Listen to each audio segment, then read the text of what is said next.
What was that you just said, Dave? I said that works for some of us old farts. Perfect. Everybody, welcome to Strength Hammer episode 20. Um, Today we have Matt, Dave, and Neil as usual. Matt's closing the door. I love how... see, this is the professionalism I love that we have. But anyway. I don't know what you're talking about. Yeah, we don't have any. Actually, we're just looking... Well, we're not paid. No, because Brush for Hire... Matt, will you give us a commercial for Brush for Hire? But keep in mind that he hasn't paid us a dime for all of the service we've done him. Brush for Hire. He doesn't actually paint anything. It's all a facade. Yeah. He actually just has other people come in, do it for him. He doesn't do it. It's not him. Brush for Hire. Get your model painted. There we go. So yeah, I think the plan today was to do the Daughters of Cain review, but then it's like, well, we don't really do reviews, and everybody's been talking about it, and I've been talking about it a lot, so I figured we'll just have a conversation, catch up with what we're all doing, and I'll probably talk about Daughters of Cain along the way. So, no sense doing an actual review if we're just going to talk. Because we had some fun recently. Matt, you and I had double the fun. So we had a one-day tournament before a little birthday gathering. But before we get into that, let's do the usual intro stuff. Dave, what's your fitness been? Slim to none. Fitness has been a tough sell, but the weather is gorgeous today. Got out, did some yard work, and I'll be taking myself for a nice long walk around the neighborhood later. So getting back into it as the weather perks me back up. Nice. Glad to see you're being perked. Matt, what about you? I've been cooking more, ordering out less. More veggies, less fats, less calories down, more water. Like I said, it's there hasn't been anything specific. There hasn't been like any spike or any jump or anything, but you keep the mantra of you ain't gaining, you're losing. And so I haven't been gaining. Haven't lost anything major. Like I said, no major weight losses or anything. But if you ain't gaining, you ain't losing. If you not get fat, you get not fat. There you go. Neil? Over to you, Neil. Neil, your turn. Fitness. I have been doing karate. So I have my first test coming up here at the end of the month. And so I am testing for my orange belt, Nice. at which point, if I do receive it, I will have to register myself as a lethal weapon. So Is it just one body part, or is it the whole body? I think you just get one body part per belt, I think. So Okay, I got you. this would be my pinky finger. This would be his rump. His rump is a deadly weapon. That's Oh, man. depends what he eats. That's the trick. I haven't had any Giordano's. Oh, boy. Yep. As for me, I'm smack dab in the middle of the CrossFit Open, so there's a lot of working out, waking up the next day feeling like I am about to die. Kind of like Neil his video just did, if you're watching this. Oh, he's back. Never mind. I'm back.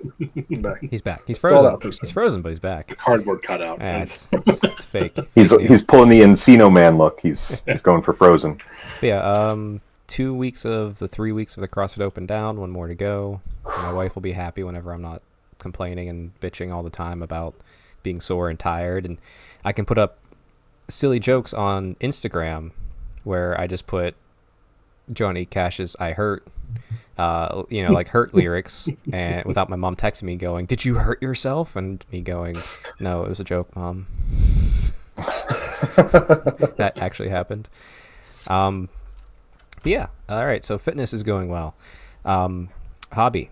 Let's just go back in reverse order. I'll start. My hobby right now is I have a bunch of Daughters of Cain on the painting desk. Some Melusai, some great avatars. Aiming to get the majority of that done by April 10th. For something else I'll talk about later, probably. But yeah, it's going well, and I also am building some Star Wars Legion models for my local shop, Norm, up at Toy Soldier Gallery. He has a commission to paint it, and he's painting a few things for me, so I'm building these. And I can say safely that either I'm spoiled by Games Workshop models, or Star Wars Legions. It has the shittiest model models to put together ever. I'm doing the droids, so I'm sure people can understand, but it's stupid. These things are nightmarish. 9 models took me 2 hours, and nothing takes me that long. So I will never be playing Star Wars Legions. Also because it's a Fantasy Flight game, and I've learned that lesson a couple times now. I'm not going to learn it again. But Yeah, listen, they might make the like the 3 model Jedi army. You could do that. okay, maybe I could see myself doing that, but right now And it'll still take them 2 hours to build the models. maybe. But- Yeah. Well, when you have the droids and the head, the droids from episodes 1, 2, and 3. All the heads are like that cone shape, but there's also like that back half too. That's 2 pieces. That's 2 pieces that are smaller than it's terrible. Don't play Star Wars Legions. Just don't. It's not worth your energy. This episode not brought to you by Fantasy Flight Games. Yeah. No, absolutely not. But looking forward to getting those done for Norm because, like I said, I'm helping him out because he helps me out. So I'm not begrudging him at all, and looking forward to getting We more must Dark campaign. maintain the quid pro quo. This is how a podcast dies, with bashing on Fantasy Flight Games. Anyway, that's my painting hobby, as well as this content. But Neil, what's your hobby? For the last week, well, let's go back 2 weeks ago. Picture this: 2 weeks ago, I thought I had our Battle Across the Realms event well in hand and pretty much kind of ready to go, and then we played. And so now I spent the last week revising, I think, most of the rules from all the changes that we came up with. So I literally have been doing that for probably, like 2-3 hours a night. Every night I've been kind of on there trying to fix it up. And I think today I am at a point where I can finally put that down. I think it's pretty well ready to go again until the next time we play test it. Mm-hmm. And and then I will finish up my daughter's Deepkin Turtle at some point here. And then I've got on the hobby desk, I've got a Bloodthirster waiting for me for a friend of mine, Matt Farrell. So I'll be painting a lot of stuff for him. So nothing for myself, but lots of stuff for him. I thought for a second you're just hard shifting back into Corn fully, which is like, okay, all right, he's back, everybody. No, I mean it's always there. It's always there. Well, I know haunting me. everyone at the Battle Across the Realms, whenever it does happen, is going to be very appreciative of all the hard work, because that's what it takes to be a TO, to do this type of stuff. So keep it up, and maybe at a certain point you just say it's done and you don't share it with us, so we don't give you other suggestions. Like here's how the process has been with this. Neil writes something, Dave adjusts the wording probably correctly. Not yet. Not yet. Okay, it's later. Severely. So Dave's waiting. He's going to tackle at the end. Matt will point out a potential flaw or a potential exploit, something like that, and I just list 1,000 different. Here's other things you could do too, and then like it's not helpful to Neil at all. I don't know why he keeps sharing it with us. Like we're just making great. Yeah. It's great. I'm really excited about it. I think it's going to be really good. Fun thing about it too, I was just talking about it with Matt today, is that this could be played by 4 people in a house somewhere, and they can keep playing this. You don't have to play it in an event type scenario where we have it now. So and actually it probably plays better as a campaign than it even does as an event that you could do week by week. So lots of options for it, and I really hope. Go ahead. So yeah, we'll be talking about, because we did just that with the testing. We'll be talking about that, as kind of like the main part of the show, just gaming and stuff. So. Well, anyway, Matt. That's me. Yes, took Neil's train and threw it off the tracks. Matt, switched over to you. Yeah, much like you, Chuck. I'm hashtag backlogged and loving it. That's, I'll reveal my shame at the end of your. But yeah, so Lumineth I really haven't just had too much time after work to really do too much painting, but I have been able to get myself up to do some building. So I was working on the Slaves of Darkness. So they're all I have almost everything built and primed. I just have the Marauders and Chaos War Shrine that finally came in after almost a month. They came in like 2 days ago, and I just haven't had the time to build them yet.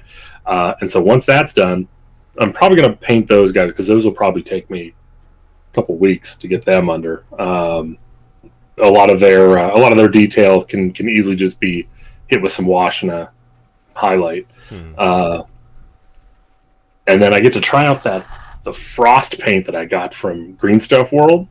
I don't know how I'm going to incorporate it into the base, but I will. I bought it. I'm going to use it. Damn it. But yeah, I guess to add on there, yeah, I do have a backlog, but it's not bad. I've taken the lessons learned of not having a backlog and having too much of a backlog, and found the balance as any good proper Jedi should. Let's keep the Star Wars references going.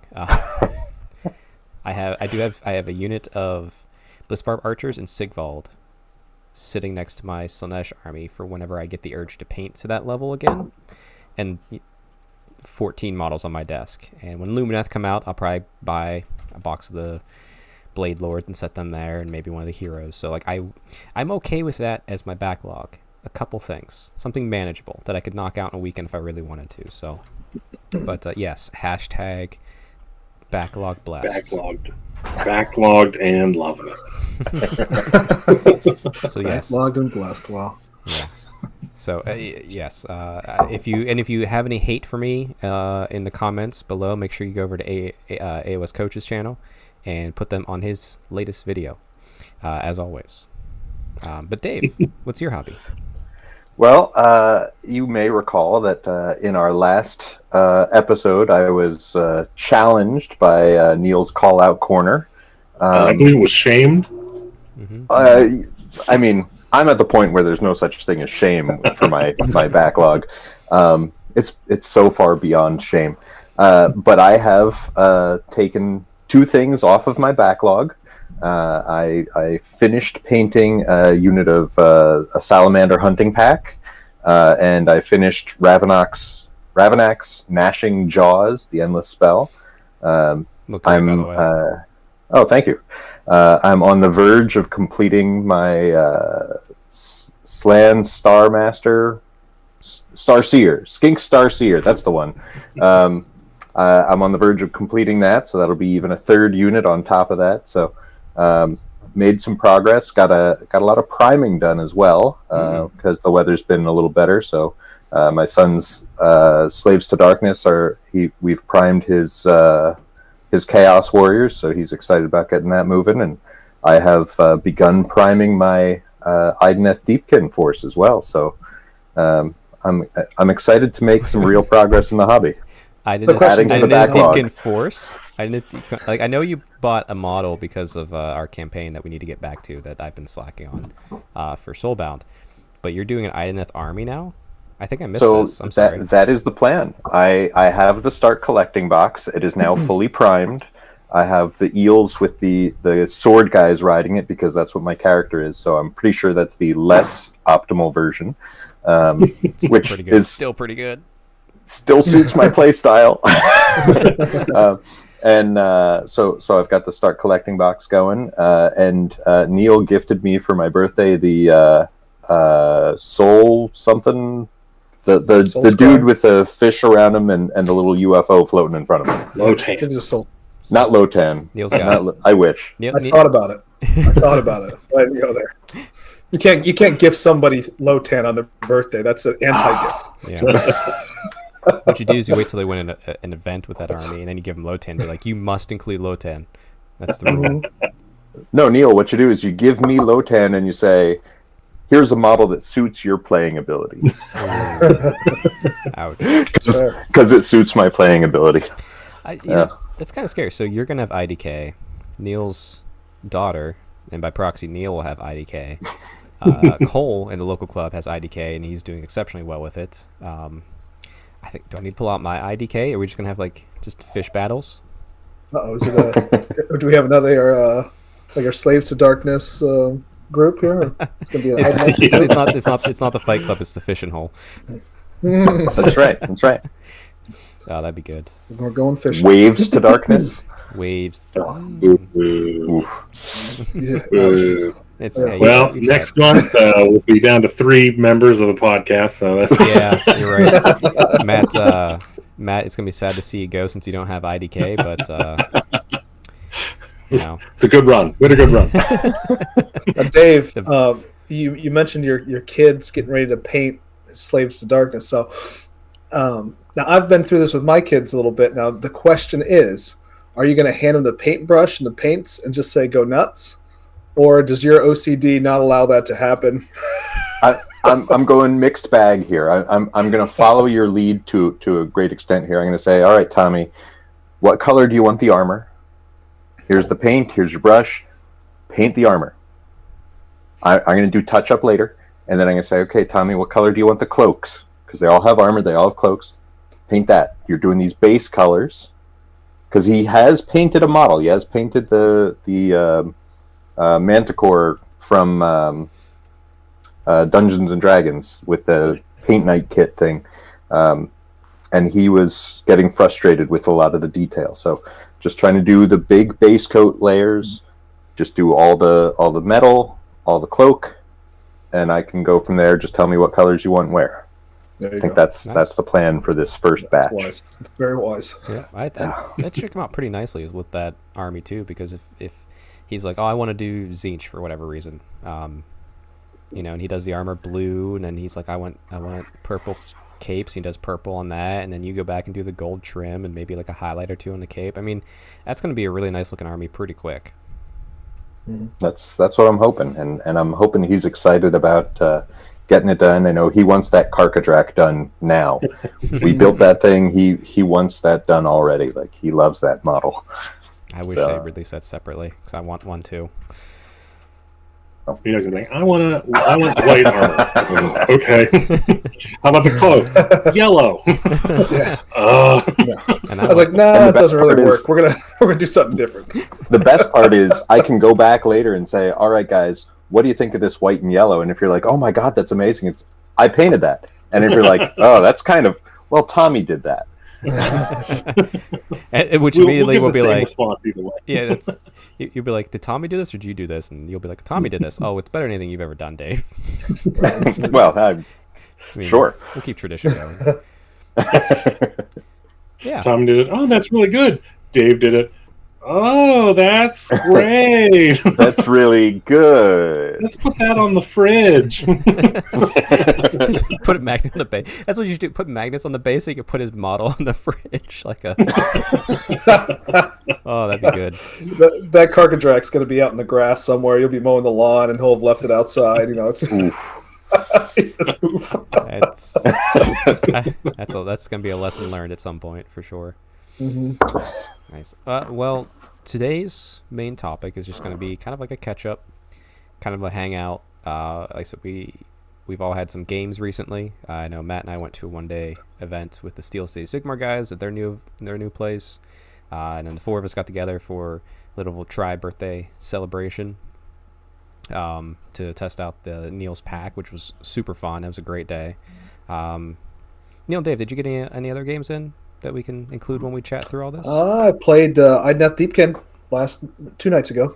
To it. That's for the fresh. first time, That's so. fresh. Why don't we start with that? Like, how's the games been going? How you finding Age of Sigmar lately? So I was playing with my Nurgle list, which is not exactly an optimized list. It's got a bunch of Blight Kings. It's got some 30 Plague Bearers in it, and it's mostly the mortals, Puscoil Blight Lords, the mortal heroes, that kind of stuff. No Guo with the bell like I should be doing. Like none of the stuff I should be doing, right? I played a fairly well optimized Lumineth Realm Lords list. Now he was playing mostly with the spear guys, and forgive me, I don't know the names of these guys, the spear guys and the archers. However, he did not have like the thousands of archers that a lot of people play. He had a block of 30 of the spears and another block of maybe 20 of the spears, and then backed up by 2 units of 10 archers, techless, and then 1 unit of the Dawn Riders. Mm-hmm. And so he took the first turn. He promptly threw up all these buffs from Techless, which Yep. actually they these little happen. spear elves, all of a sudden they wow, they really don't die very well, very much. So Cast a spell on them and you hurt yourself. Oh boy. And so then they came through. They did some wounds. I got a techless spell from a portal. Now my guys, what I realized quickly with this Nurgle list is if I take one sorcerer or two sorcerers, and you have any ability in the magic phase whatsoever, it's just lost points because they don't do anything. They can't cast anything. Everything gets shut down. And so I don't take any magic. I don't take any magic defense. I just say let it rip because even if I had it, you're probably getting it through anyway. So so Teclis had free reign, essentially.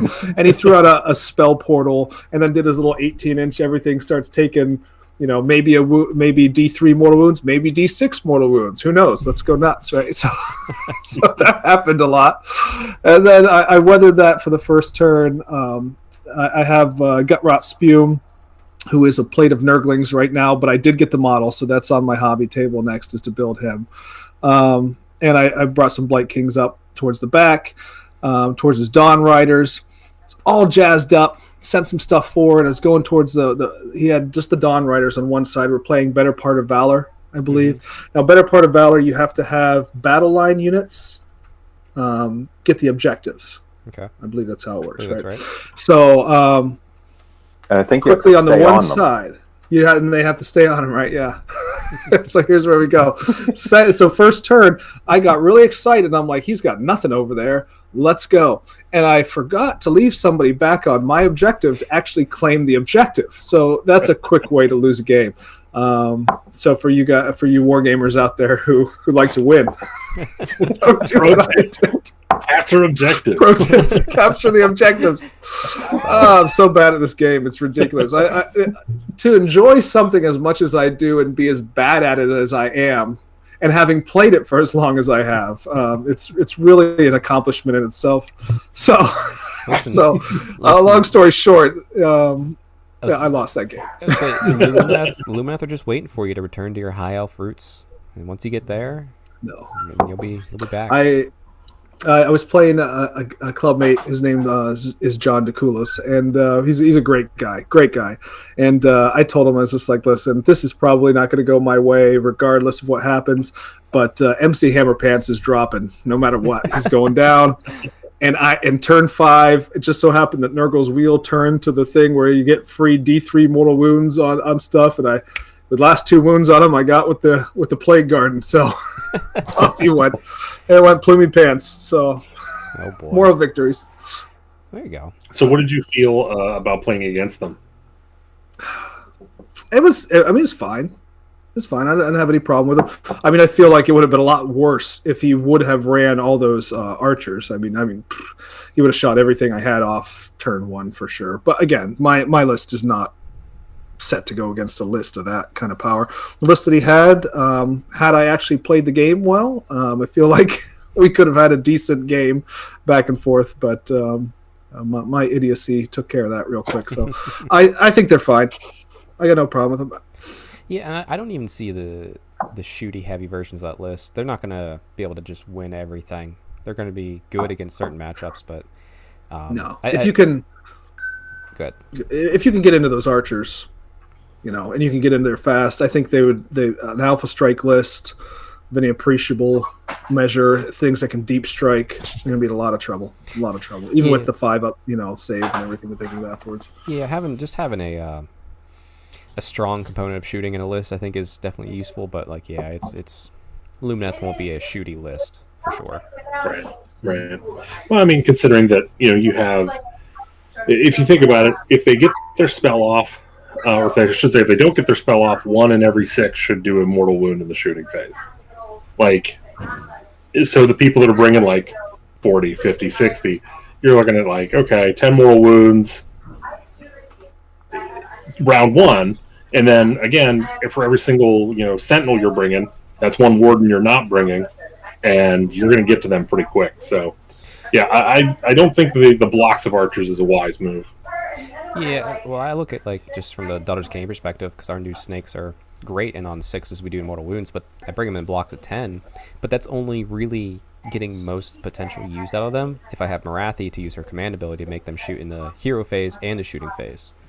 Not that they're bad, but I'm like Matt in our game that we'll get to. Like I wasn't gonna kill off a Mega Giant in shooting if I didn't have to be able to both shoot Oh, hero yeah. phase and shooting phase. So Yeah. Alright, so we'll get there. But yeah, Dave, have you been doing anything besides our little game day as far as games played?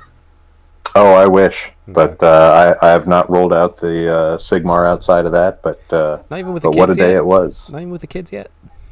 No, Tommy's been involved in other things, so I'll drag him downstairs again. Now that he has a lot of Slaves to Darkness built, we'll have to start teaching him how to play that. As we're saying, it's sunny, it's nice. You got to take the kid to the basement and not let him get any vitamin D. You know, That's important, just, you know. just feed him sugar and just crack open a beer with him. Like he's your son. like Well, and let's face it, every single human being who has ever spent any time in the sun has eventually died. Mhm. It is That's what I clearly keep telling toxic, people. so I should keep him out of the sun. Who's gonna run this when I go to an early grave? Because I actually had a nice about half-hour walk with the wife outside before we recorded here. So you guys can fight amongst yourself to be the next host. You have to record it We'll and edit this show. we'll fight to not be the host. There you go. Well, then maybe Matt and I will talk about our time at the one-day event we had not too long ago. Before we all kind of just start talking about the games day we had. So, Matt, why don't you tell us about the event itself? Yeah. And tell us about your games through it. Yeah. So our local in the Pittsburgh area, our local like kind of the go-to hobby shop that we had is just Its name was Legions. It's terrible. It had yeah. bad bathroom. It it's- used to be great. It's awful. It needs to die. It just don't open back up, please. You So they It's the haven't fantasy you failed the fleet of community. game shops. Sorry, I'm. they were primed to be the best, and they were for a long time, and then they just became we're all that's here, so that's all they needed to care about. yeah. Don't. Come I back. mean, Strong, strong opinion. Don't hold so- back, Chuck. Tell us how you really feel. so as things are, someone took it upon themselves to take some initiative and start essentially a club house. That he's getting the weekly GW releases in small mass, and like he has some board games, but it's primarily a clubhouse where you actually get membership, and with your membership you have 24/7 access to the room, all the terrain, all the tables, all everything. And so this was the first Age of Sigmar event that was held there. So if you're in the Pittsburgh area or even hour away, definitely look it up. It is what is it called? Fabricators Forge. Fabricators Forge. And whenever we do these big events, you don't have to be a member. There is a registration fee. It's not big. I forget what It's it was. $15 for a one day. Yeah. And it all goes to $15. prize support. So Right. So, like I said, you don't have to. If you see the event, you can still sign up for it. You don't have to be a member. If you want to be a member, great. It's if we could support local, great. But yeah, so this is my first time going there. I was very happy with the place. Again, Legions was an underground nightclub at one point, so it had a lot of open space, no windows, no nothing. So this place is above ground. So there's windows, it's nice, it's bright, the air conditioning works, the heat works, it's the a ventilation works. beautiful place. There's like good parking, a couple places to walk to for food, working bathrooms. Yeah. So like I said, it's great. And they got, I forget how many tables, but we had enough to accommodate everybody and we still had some space. Well, So real quick before you go past that, they have more space actually, and we should give props to the Steel City Sigmar guys because that's kind of their home base. And Matt has officially joined them as a club, I feel, because now this place exists. But Bill Souza, Mike Ryan, and then all the other guys like Ben Okami and all those great guys that kind of head that Pittsburgh scene up. And it's looking like there's enough space to eventually do a 2-day GT there. So there might be a Pittsburgh GT sometime in the future. So look forward to that because that'd be fun. yeah, definitely. Like I said, we're already hitting the ground running real strong. So I can't even imagine where it's going to grow to. So, if you're willing to drive to Pittsburgh for a good event, look it up. But so as far flights as are that cheap to goes, Pittsburgh. Not really a destination spot. it's getting out. tell you It's what. expensive. Yeah. You do that 2-dayer there. You do Friday night casino night, right? You just hit up that casino, and then it's Age of Sigmar afterwards. There you go. So yeah, you're just going home broke no matter what. So I brought my my Giants, who are coming off their 3-0 devastation streak at Ligonier Legion. That streak did not continue. To kind of go through my first two games relatively quickly here. First off, I apologize to everybody. I can't remember anyone's name other than Chuck. So these other two guys, if it didn't say Neil and Dave on the screen, I wouldn't know. My first list was against a Stormcast player. He was trying out the Shootcast list, which was very harrowing. It was basically like I got my turn and I was able to get into position, but he was, as much in the clouds as he could be, and everything, of course, was off the center line as much as they could be as well. So I couldn't get to anybody. And then whenever he dropped, he just started hammering me, and I was like, okay, if one giant drops at the top of turn one, if one mega drops, I don't know where this list is going. I don't know how this game is turning out. Thankfully, he went after my general, which I had the buff to give him 40 wounds instead of 35, and I gave him the plate of perfect protection to -1 rend, which the shoot cast list is all rend 1, except for I think there's the bow guy, or the crossbow guys. I think are rend 2. Don't quote me. Yeah, it's been a long time.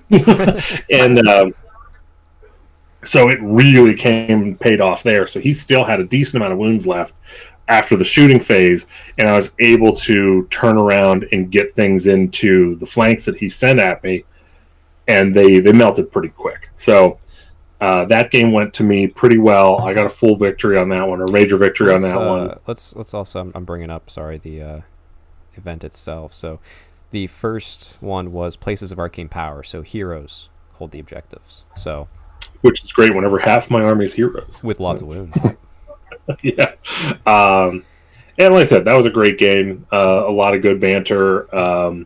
He asked me a couple rules questions, and I was happy to answer anything that I could. He was a somewhat newer player. Not terribly new. I think he's been around for a while, but he was just starting to try and take the game seriously. Okay, yeah. He wasn't blind to it, but yeah, he's right. He's getting into it. Can I just say too, like God bless these new players going to tournaments with the Bill Zeus's and Rogers of the world.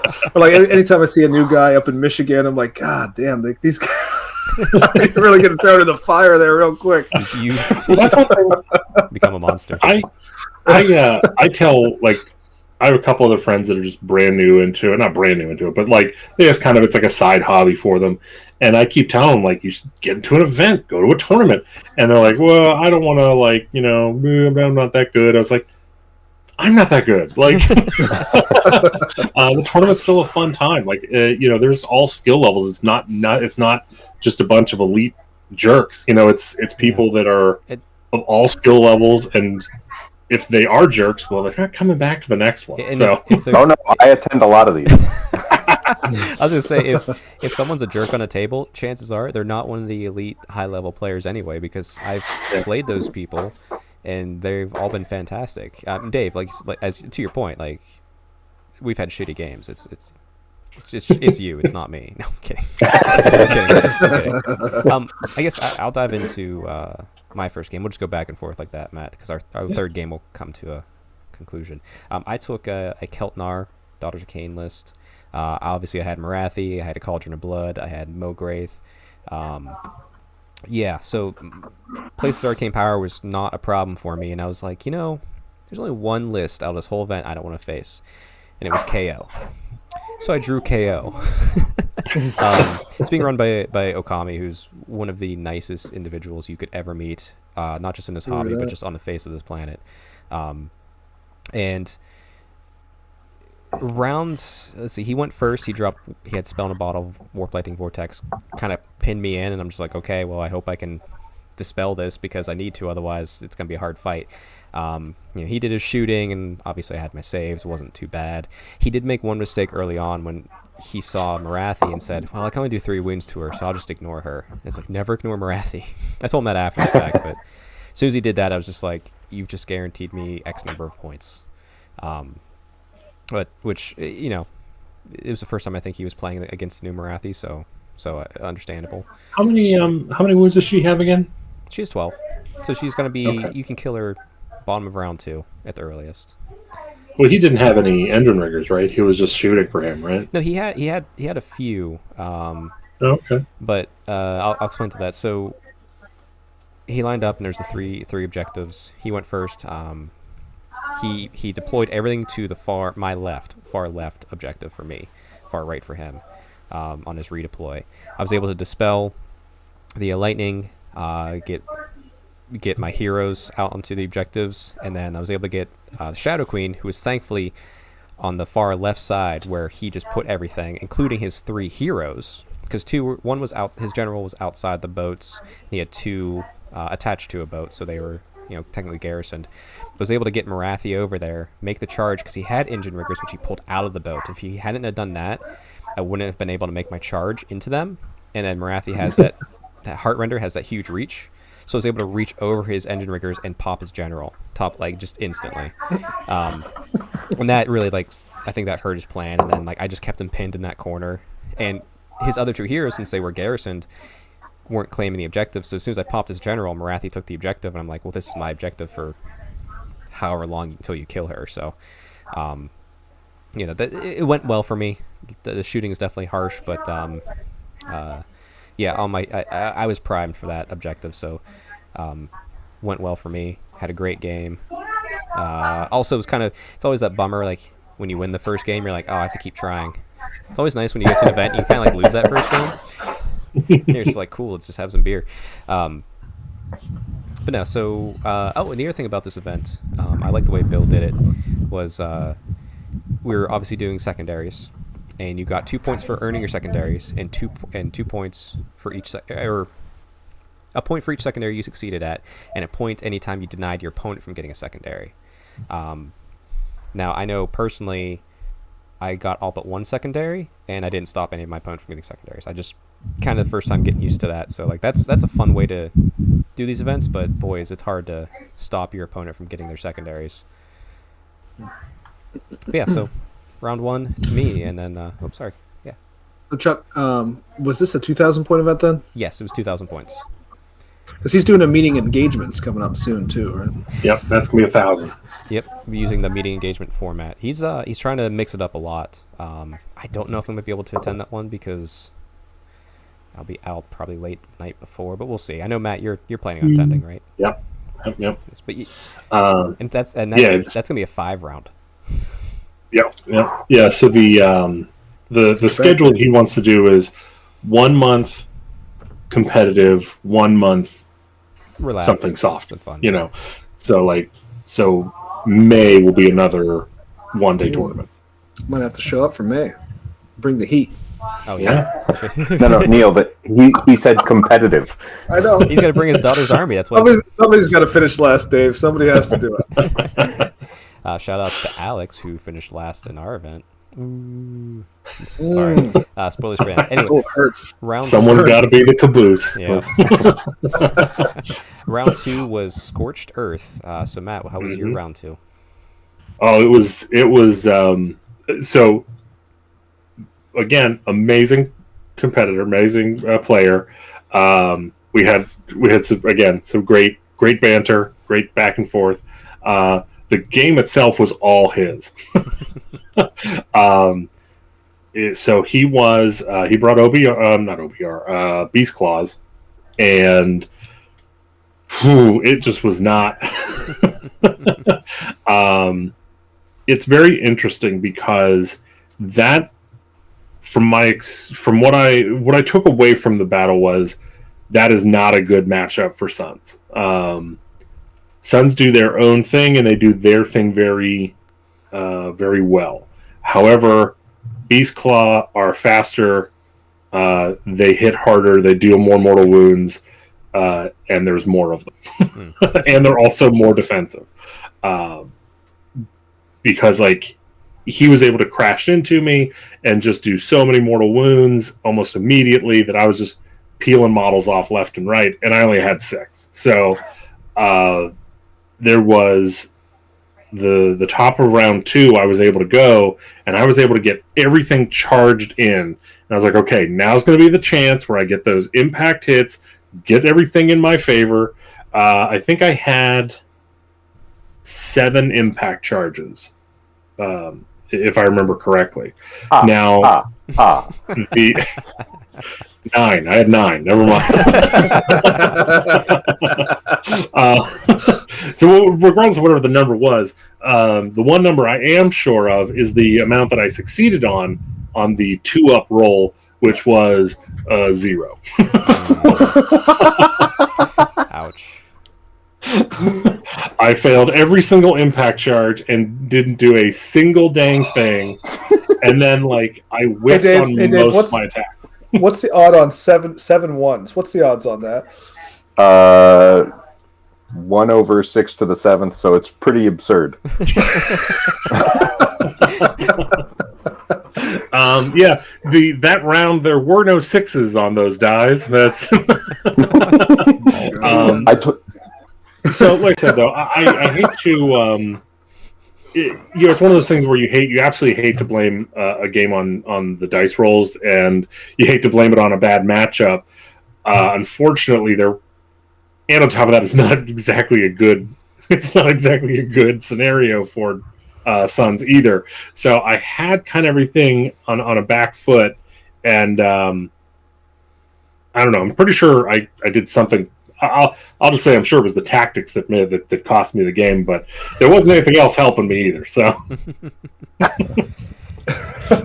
Yeah. I mean, you were doing so well in that hot streak, though. It had to come to an end eventually, right? Yeah. Well, again, like I said, I got 4 wins in before I got a single loss. So Yeah. 4 major victories with complete domination. So, like I said, you can't complain about that. No. I will say this, man. I feel your pain.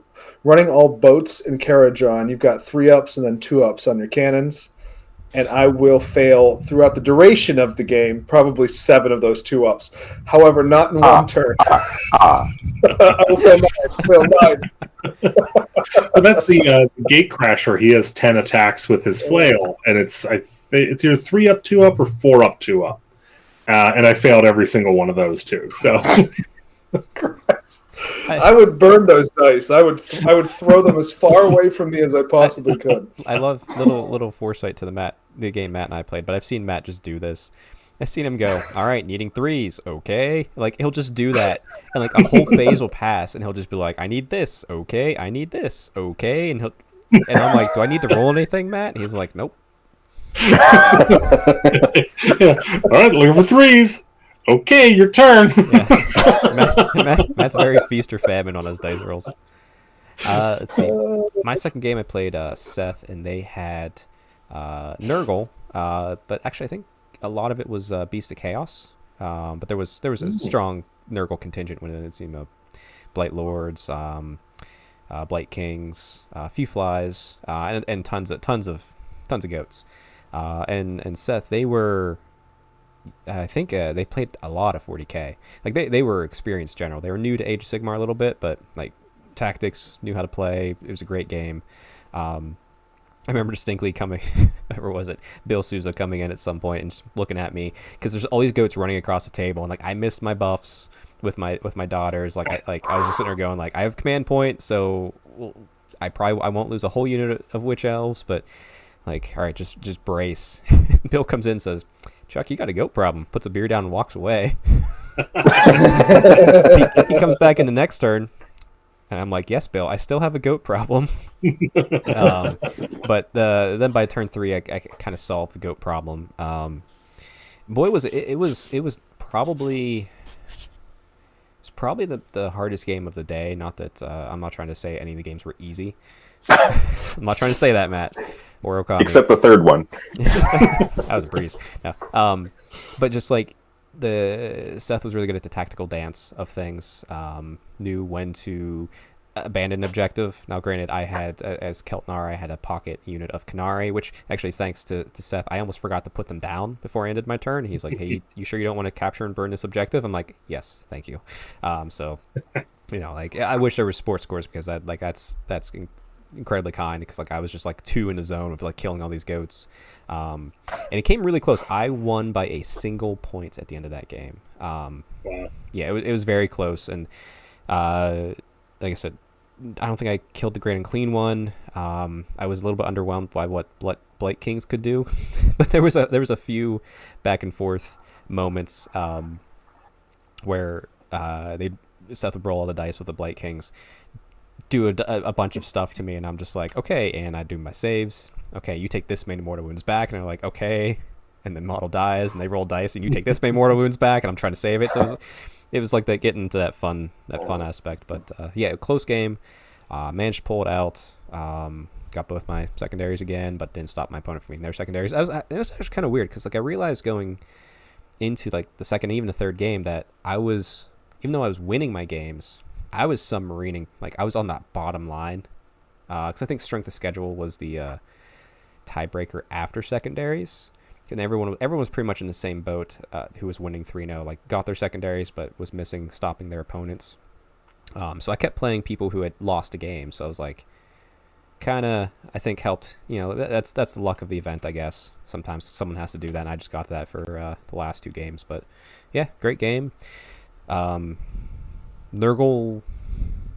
looks scarier than it does against Daughters of Cain, because there's just so many bodies when you have all the goats. But definitely something you can handle, but a good opponent can keep it close and tight. Here's what I'll say about Blight Kings. They're really swingy. Like when I brought 4 Blight Kings in a Teclis, and now Teclis is no beast in combat, but he did have up the Night Haunt save where you can't modify his render or his armor save or anything like that. And I went in with 4 Blight Kings, and I missed on 3 attacks maybe, and I had 3 6s, and then I rolled the 6s, and I rolled 14 extra hits. I did 20 wounds to Teclis at a -1 rend, which didn't even matter, and I took them from 16 down to 6. So they can hit when they hit. When you roll those 6s with those boys, and then you roll a good roll afterwards, forget about it. But there's other times where they do the exact opposite. So they can sometimes feel like they're not a problem, and other times it can feel like, Jesus Christ, like what truck just hit me. And Neil, maybe this is on the wheel, I can't quite recall, but one of the most annoying things about facing Nurgle that I discovered was I have my fully buffed up unit of Witch Elves, I have Catechism of Murder, so I want to roll those 6s, and I think the dial says, hey, reroll your 6s. I was just like, I don't know if that's a spell, if that's an ability, or where that's out on Nurgle, but I was just like, Jesus Christ. Like, I'm not doing bad, but you're making me roll average, and that means ouch. But yeah. But anyway, so game 3, I'm sitting here 2-0. Matt, you're on 1-1. And worlds collided. Stars aligned for us to play, because we never get to play, ever. Yeah. Now, one thing I would like to say is, if anyone has any interest, on the, I believe, Fabricator Forge's Facebook page, Facebook or Twitter, for Twitch, I mean, they actually have a game from each round streaming, and so we were on stream for the 3rd round. Mm-hmm.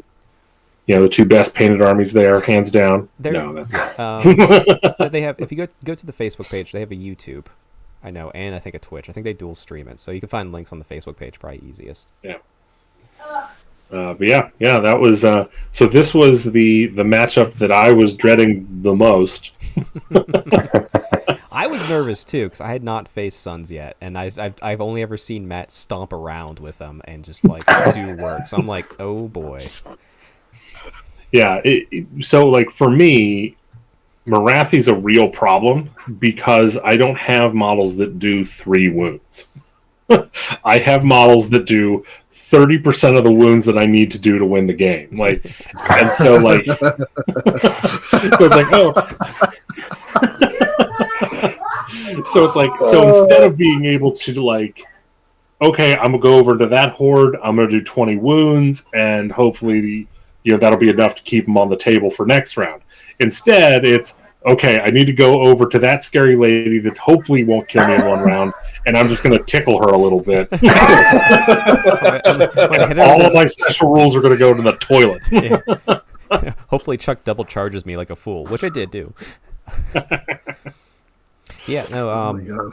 that was I was scared because you lined up against it. We both chose our secondaries, and actually, this is the first game where I dropped one of my secondaries, because it was Assassinate, I think, and you chose a Gargant, and you just put it really in a bad place for me. Not that I couldn't have gotten there, but it was like the way the tactics were laying up with everything. I couldn't just go for the secondary and expect to get the victory. I had to focus on the victory first and then try and get secondary, but a unit of 10 snakes that shoot in a hero phase and a shooting phase means I accidentally killed my assassinate target with the wrong model. Kills the snakes. You kill Snake?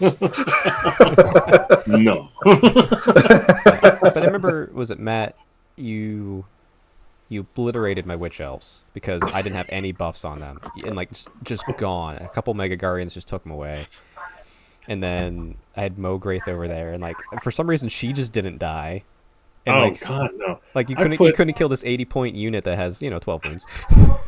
I put a Kraken Eater solely into that unit, and there's like, no, that's fine. I don't care. That's no big deal. I was like, oh, I'll shrug these. Okay, they're dead. I'll shrug this. Nope. Okay, Matt, you whiffed. Okay. Oh, you got one through. Like one attack. You have.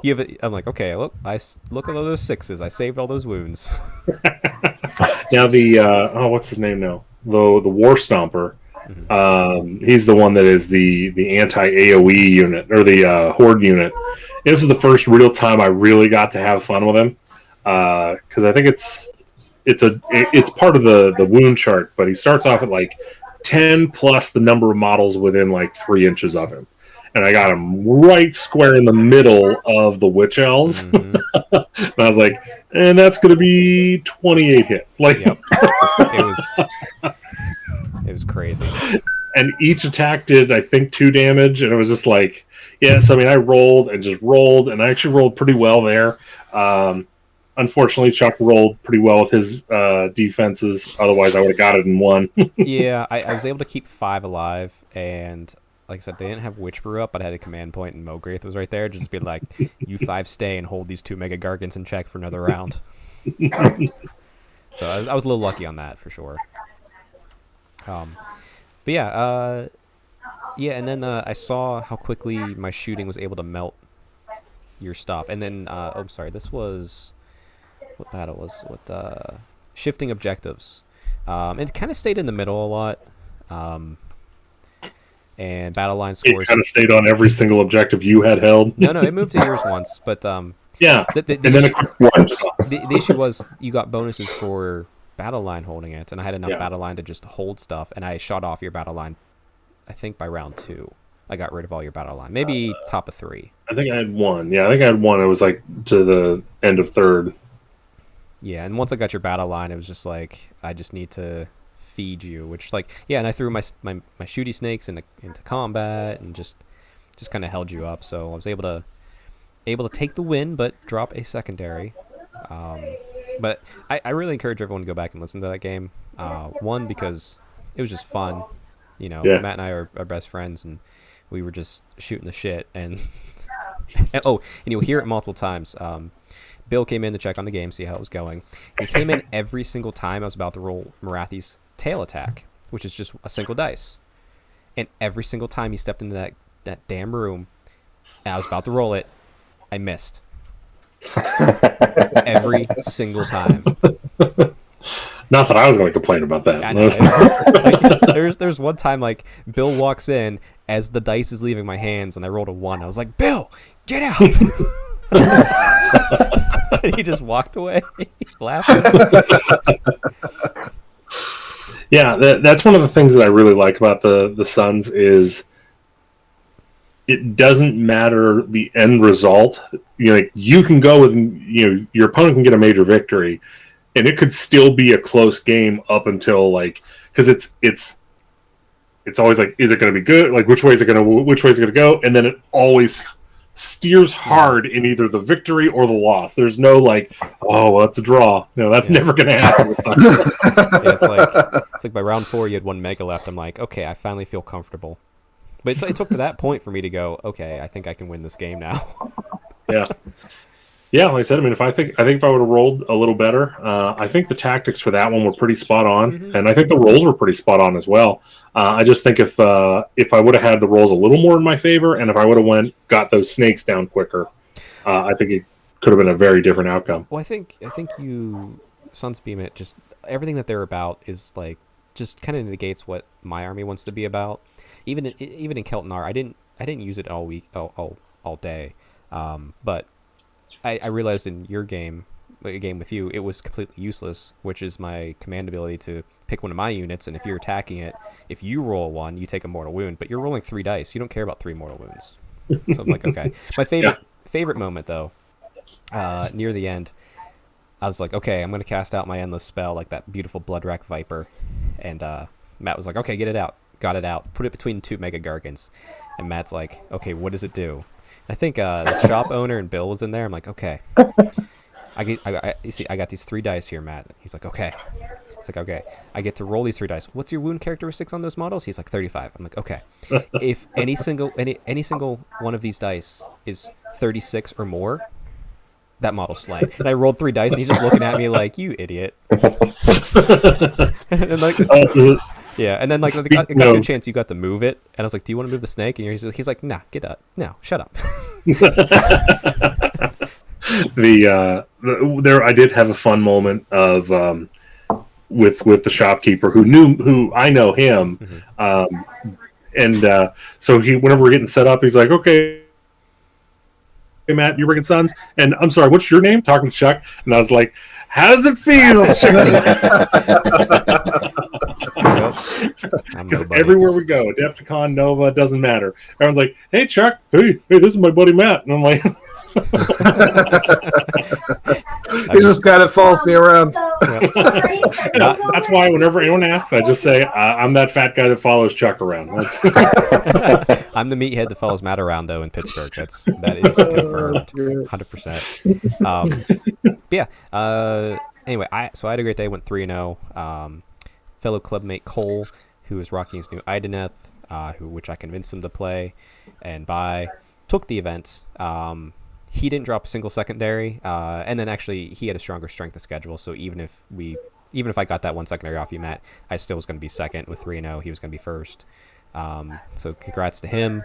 I can't remember who placed third, and I don't subscribe to BCP, so I can't see who placed third.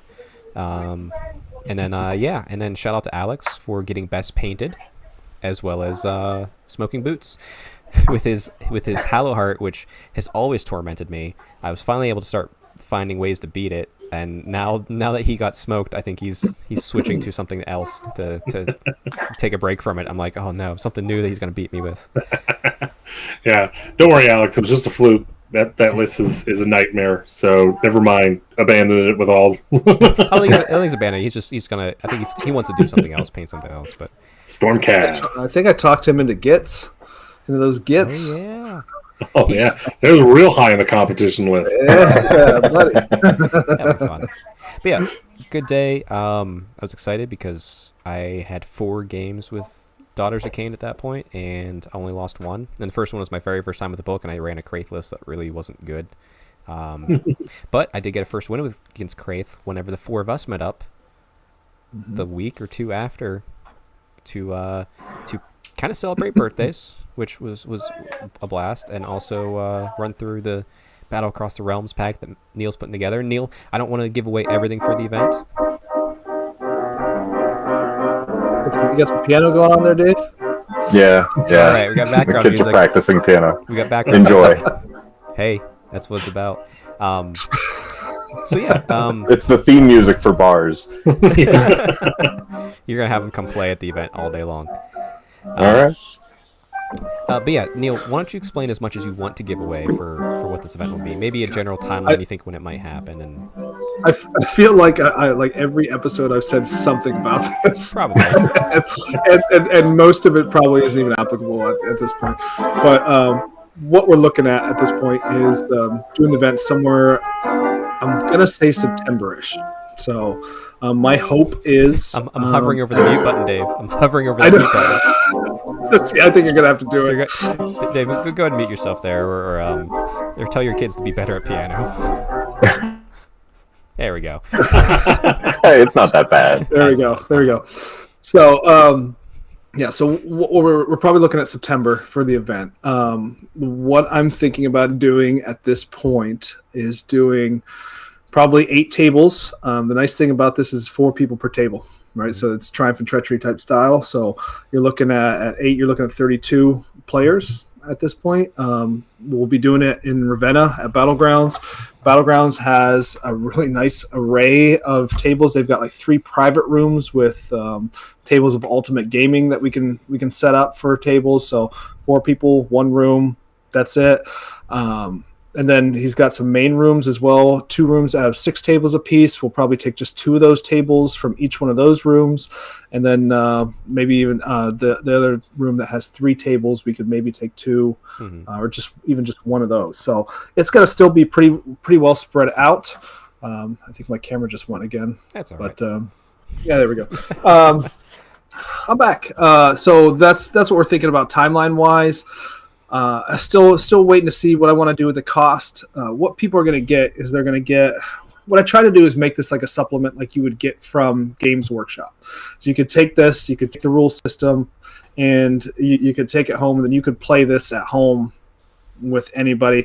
And then everybody who plays in the event's going to submit to me their lore, and they're going to submit to me a picture of their narrative hero character, whether they've converted it, whether they haven't converted it. There is a bonus. It's going to be an achievement style event. So regardless of what you do in the game, at the end of the event, you score achievements. So you pick something.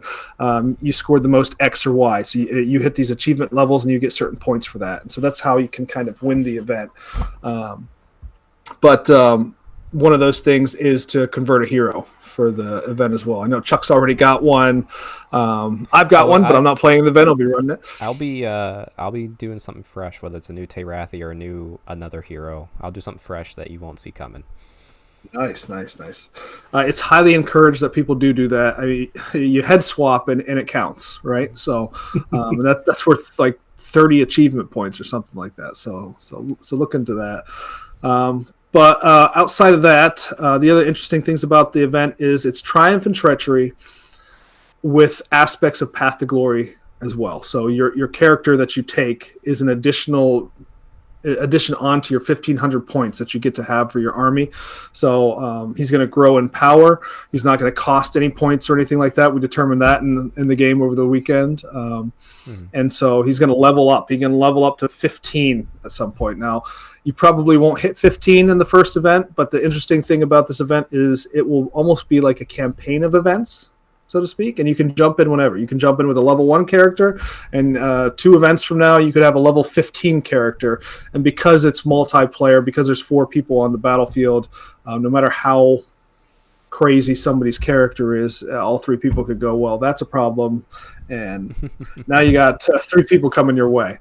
As far as the weekend went, we tried to do that a little bit, Ohio guys versus Pittsburgh guys in our second game. And what always happens is I can't be teamed up with you. I just can't. We were full of cake, donuts, and Buffalo Trace at that point. At least that's true. Yeah, because Neil brought out some good stuff for us, and Dave brought some lovely Guinness as well. So we were having a good time. Mm-hmm. But yeah, Neil, from your perspective on the testing end, before we just talk for ad hoc about the games itself, did you get what you needed out of that test? Absolutely. So we had a system where, characters as they went, they could be killed by other people's characters and all this kind of stuff. So through the event, we've kind of figured out what was working, what wasn't working, and we got rid of the stuff that wasn't working, and And so it was a significant amount of complication. And I've told these guys this before, but I listened to a podcast, a Stormcast podcast, back when it was called that, and Jervis was on there, and he was talking about, making rules for games and stuff. And he said, kill your darlings. So I had a lot of darlings, things that I really, really liked. But as I listened more to Matt and to Chuck, especially, Chuck hated the thing about his character potentially dying. I don't want Tarathi dying. He does not want Tarathi to die. And I'm thinking to myself, it's just in the game. She's not dead, but it didn't sit well with him. Honestly, I do like real quick your quip. Now that Tarathi's canon, because you can only bring one of a named hero, that you're just like, hey, someone could take her from you, Chuck, and I'm like, no. I wanted to build that fear in you just for that half second. I called dibs now. So that brings up another point. So because we're playing that, what Battle Across the Realms is all eight of these tables will be a different realm. Now there's only 7 playable realms. One of these realms will be the I don't know, all points. You'd call it pocket realm of the all points, right? And so you can move from table to table, from realm to realm, and they'll be set up a little bit different with the objectives and whatnot. So I'm trying to forget where my point was going with this, but about the heroes, I think. So you will be able to kind of move from place to place, do different things in different realms, which will kind of add just to the narrative feel of the whole event. So, but there's going to be at most one Teclis, right? One Arcane. Yeah. So special character wise, in these realms, there's only one Teclis in the realms, right? There's only one Morathi in the realms. So it wouldn't make sense, in my mind, that two Daughters of Cain's players are on the same table and there's 2 Morathis. So what we're going to do, and this is a pretty unique thing, is before the event, we have a Ren 4 Discord channel. We're going to do a draft, just like an NFL draft, like a fantasy football type draft, if anybody's familiar with that, and you're going to draft your special characters. So if your Daughters of Cain and you want Morathi, there's going to be a draft order. So if there's multiple Daughters of Cain players, you get your first pick, and you get your first pick of the special characters, and they go onto your roster. You can use that character in any of your games. You can change your army. It's 1,500 points. Change it from game to game, whatever you want it to be, and then you have those special characters that you can choose from. If you draft. Standard list building applies. So standard list building, it'll be Battle Host 2,000 point list building. So even though it's 1,500 points, we're still going by the 2,000 point rules. I'm curious who's going to take Godric and Cole. Right. If I see Cole sign up, there's a good chance I'm taking Daughters of Cain for sure. But if I see Cole sign up and I get pulled first in the draft, I'll be like, I'll take Volturnus as an ally, just so he can't have his stacking a buff ability. Just to spite him. I will buy I'll buy another Volturnus and make it all Daughters of Cain-y. That's funny. Just saying, hey, this is Triumph and Treachery. This is all for everything. This is what matters in life. Mm-hmm. The other thing we did, and from the weekend that came out, and even from a little bit before the weekend, we were kind of playing around with the rules. We were talking through the rules, and we've kind of gone a little bit more traditional old fantasy Triumph and Treachery. And so for people who haven't played that before, it's not going to matter too much. But Chuck brought up a great point. So everybody's going to submit to me that picture of their character. So the way you figure out how you go is you have a picture of a character that's basically on this magic card. I kind of made a magic card of your character. And whatever description you give me, I'll put on there. And these will be printed out and given to you. And so there'll be 4 people on the table. You put these 4 cards out, you shuffle them up, you flip the card. Whoever's card comes up, that's the person that goes first. So it'll be interesting to see what people do with those characters and everything throughout. What the pictures are going to be, what the lore is going to be. You'll see these characters throughout the book that you're going to get as well for the cost. On top of that, we figured out what we wanted to do with Treachery. Treachery was not working well. So Treachery now are Treachery cards. Again, we went the magic route of making these magic cards that have Age of Sigmar art and stuff on them. They're rules that can be rules that affect a unit, or they could affect army-wide. They're different powers. There's zero attempt at balancing any of these.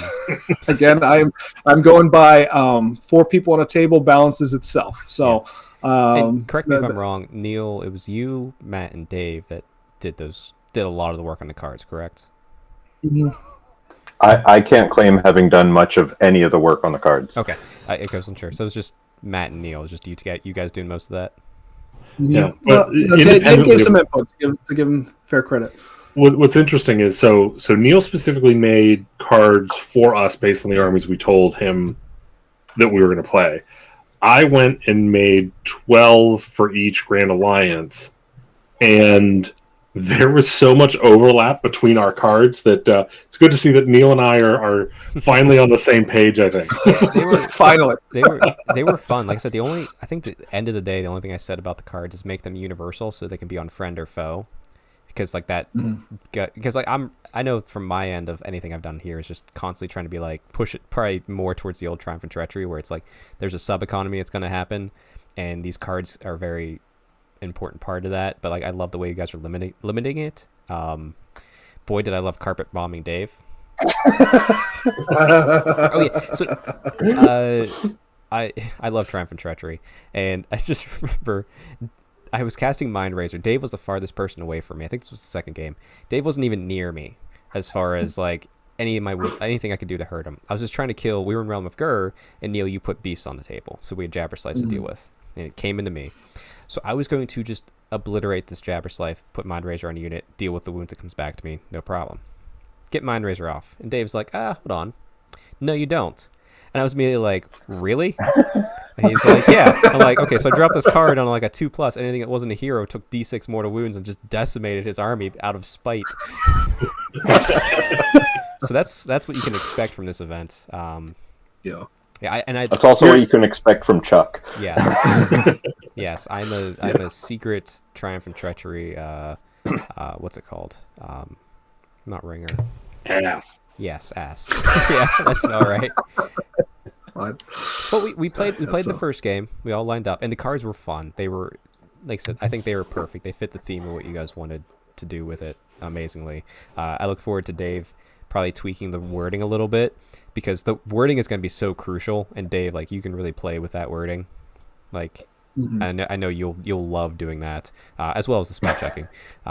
He's our resident spell checker. Yeah, I love Triumph and Treachery. I love being nice enough and underhanded enough that people don't know what you're doing. I claimed victory on that first round because I had the most objective points at the end of it, so I was pleased with that. I don't know if you can win a Triumph and Treachery game like that, but that's how I claimed it, and no one The end argued. of that first round is the end of the first game is how I realized I have no friends. That's You did, just not on that table. No. Well, you still had models, though. I think I had 6 Saurus Guard at the end of that game. You chose your own adventure. All right. there were so many tears coming from me that I feel like everybody's just like, oh well, we gotta do something to help this guy, you know.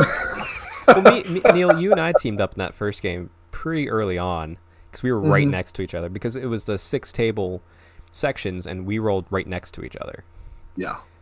It's, by the way, I had so one of the ways the deployment works is it's a 6x4 table. So each square, there's 3 squares on a side that are 2x2. You roll a dice, it's really, in which you number them off 1, 2, 3, 4, 5, 6. Whatever comes up on the dice, that's where you start in that square. Now there's some other rules that I won't go into in terms of how far away you can be from your opponent and all this stuff, but that's the square you get. And so everybody can wind up on 2/3 of the table, all next to each other, or everybody could wind up spread out, whatever. And so it kind of it could be 3 people on one side of the table as well. That could absolutely happen. So it just it's meant to do that so that you don't wind up just being like, Matt, you and I were on the long edge of the table next to each other. So what normally happens is those 2 people go, ha, you're supposed to be, I'm going to go attack you. So this kind of throws a little monkey wrench in it. And if you are that person in the middle between 2 other people, you have those treachery cards. And those treachery cards are all debuffs to other people's armies. So you might just have to start using them like crazy to try and get your ass out of there. Try and do whatever you can to get out of there. Just you don't get sandwiched in or whatever. So, but yeah, the deployment rules I like, but I'm biased. So. No, I like them. I think they were good. Because, we played one game where we were all bunched up and the one game where we were all spread out, and it worked well both ways. But, Dave, we did pick on you a lot. To be fair. carpet bombing you for He put it all upon himself. All right. well, okay. Yes. I carpet bombed him. Dave was about to attack my witch elves or something, like completely like not like I wasn't too stressed about it. I was like, this might hurt, but okay. And then Neil's like, hey Dave, every time you miss a wound roll, take a mortal wound, and it was just like 40 With my Saurus 40 units of Saurus warriors. That Oh, it was so fun. guard. that was bad. Yeah, and it's like you melted your own army. I'm like, okay.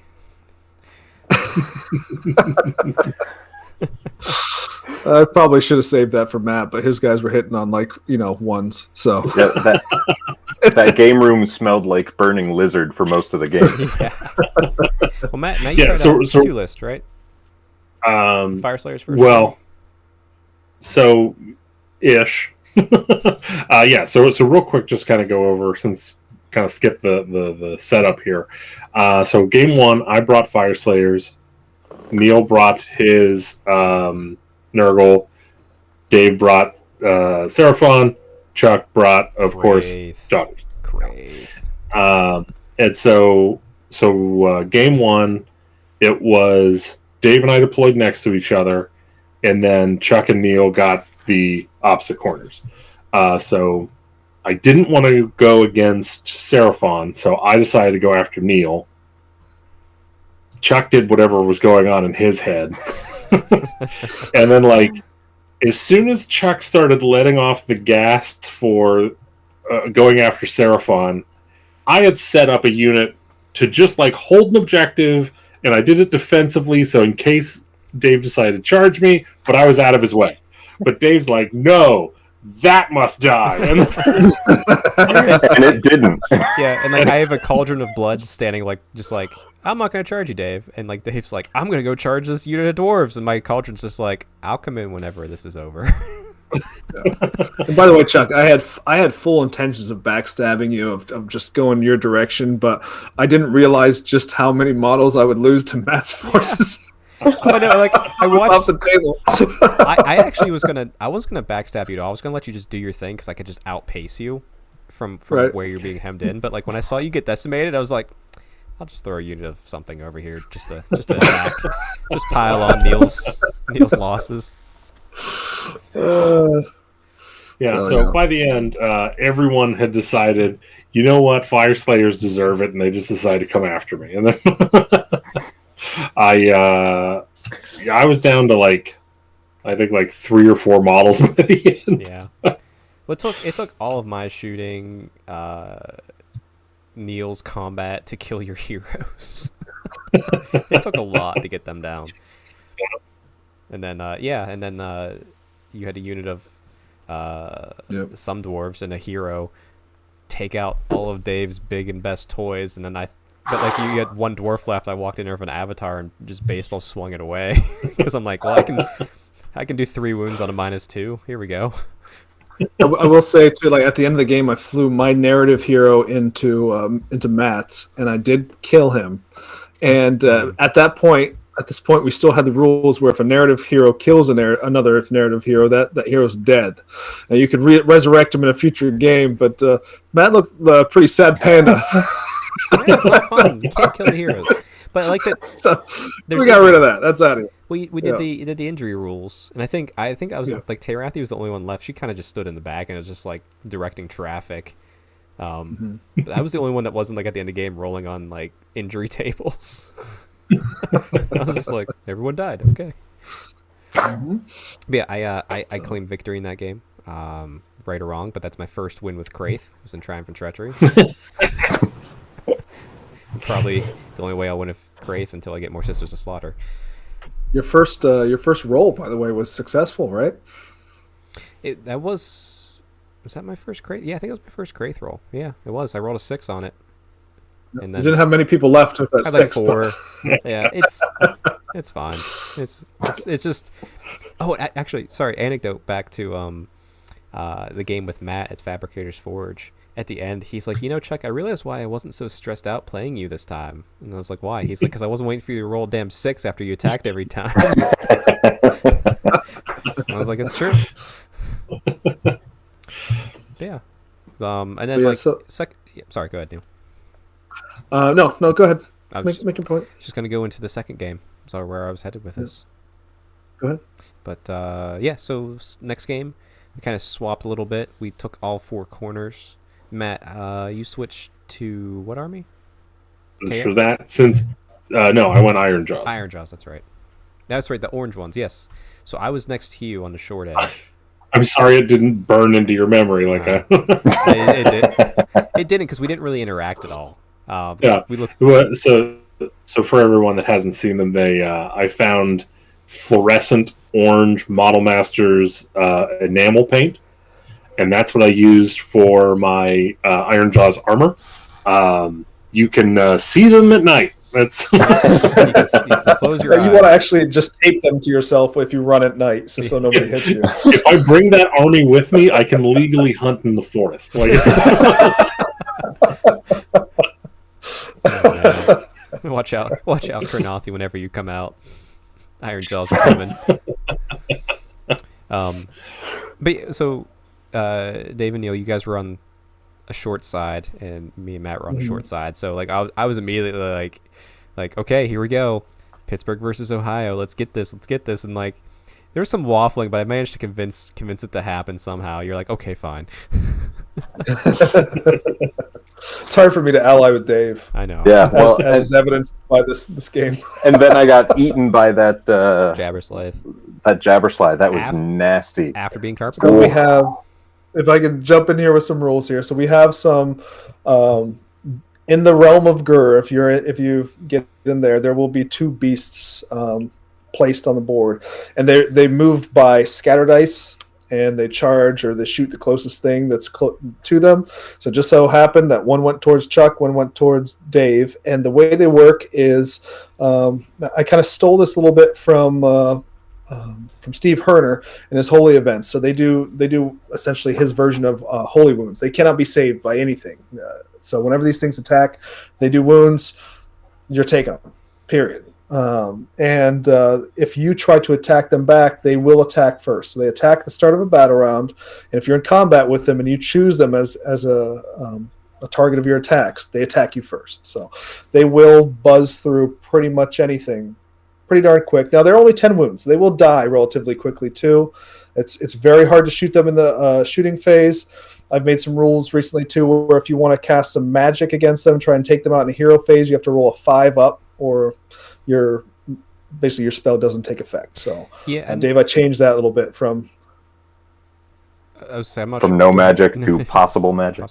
I'm not sure if you want to limit it, because what helped me is I was able to, because I had the 10 Melusai stalkers, and I didn't care about hitting. I just rolled for 6s, and I got enough 6s between my hero phase with command point and shooting phase to kill it before combat.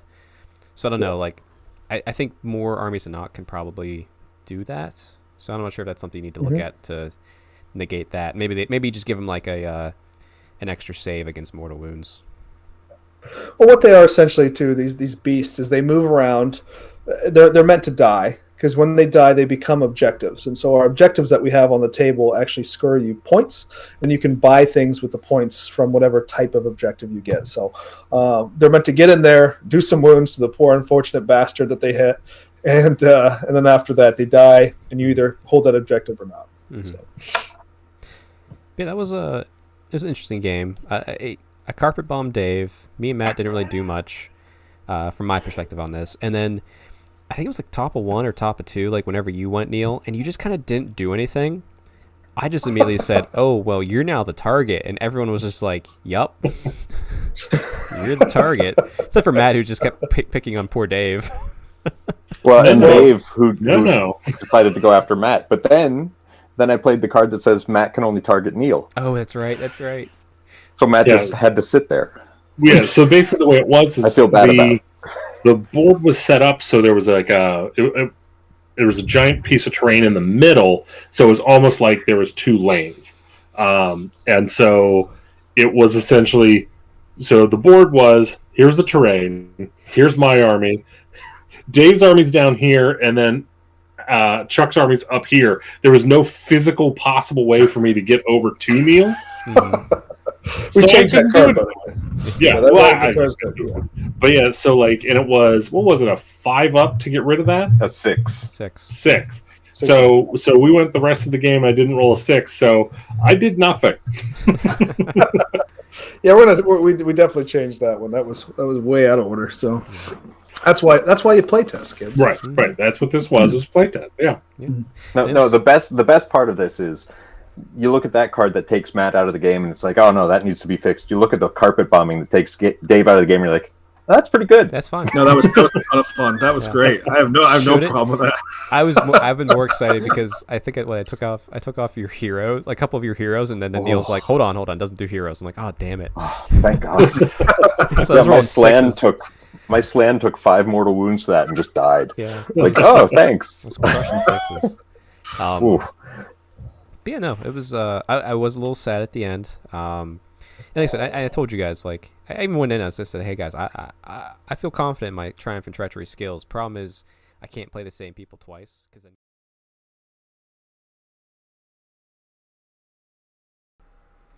Hey everybody, we lost the last 10 minutes of the podcast, so to wrap it up real quick, follow me at StrengthHammer_ and in Twitter and Instagram.